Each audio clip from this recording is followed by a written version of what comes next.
Hi, everybody. I'm Jean McDonald, and I'm a transition coach.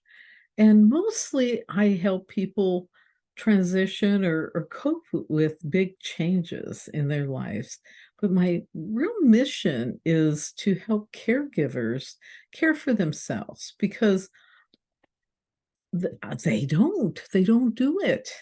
And I've been guilty of it myself. I've been a caregiver 3 times.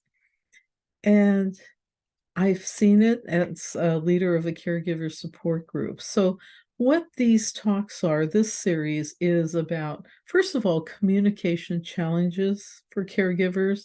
And that communication aspect is part one of three in general tools and skills to develop as a caregiver that'll make your the person you're caring for their life easier, as well as definitely make your own life easier.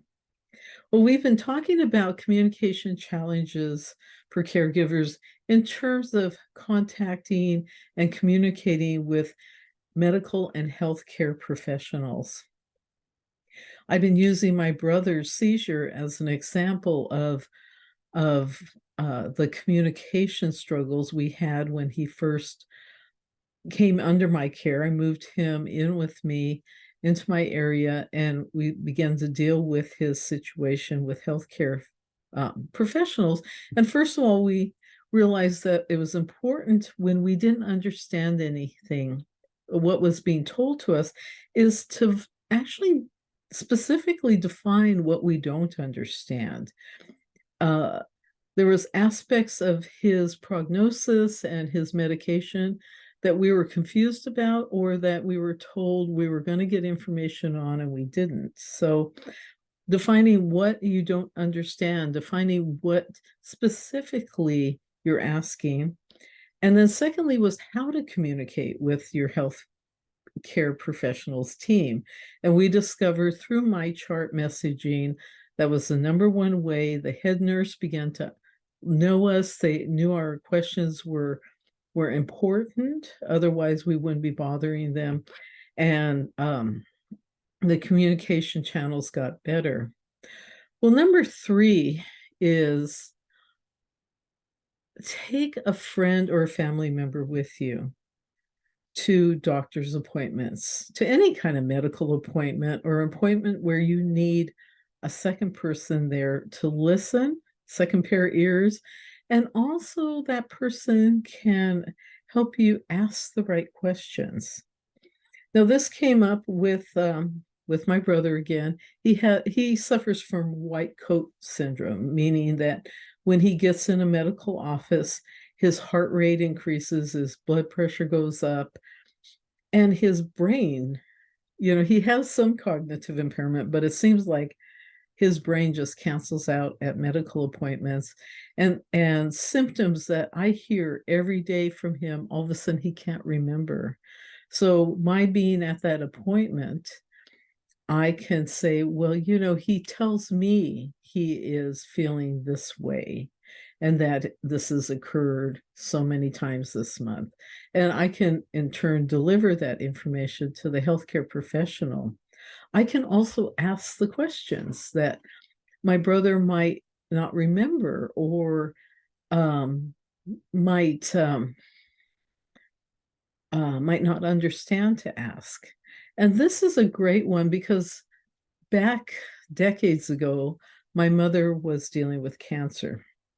And she had two types of cancer, two types of breast cancer. It was confusing. Some of it was in the lymph nodes, but she was already in her 70s. So the whole treatment protocol was very confusing. And when the doctor would come in and he'd explain it to her, and he goes, well, you have any questions? And she goes, no, no. And then he would leave and she'd look at me and she'd go, Jean, what did he just say? And so she wasn't getting any of it. And so then I would in turn go back and ask the doctor, okay, she understands this, but she doesn't understand that. And I live in a community where people are older, and I'm seeing more and more people I attend doctor's appointments. I even went to Jerry to his dental appointments because sometimes he also doesn't know what to ask. And I have a little bit of a medical background, so sometimes I might catch a little nuance or a little um, area that I might question that maybe someone else would not question. So having a friend, a family member, and in some cases, especially since COVID, you may need to be listed as approved by that person to come in and be their advocate. And so with my brother, I'm listed. I have access to come into appointments with him. I also have access to his medical records and his My Chart account, which is critical with his situation because we're expecting the impairment to continue to decline. At what rate, we don't know. But this way I can keep monitoring it and making sure he's cared for the best way possible. I also mentioned in this last time about how to communicate, and I want to add one little piece that I set up with my brother that really, really took the stress off me. And that is when my brother was able to live alone, but I was still worried about him and the possibility of seizure. Would he know he's even having a seizure? So we set up a system where he texts me when he wakes up in the morning.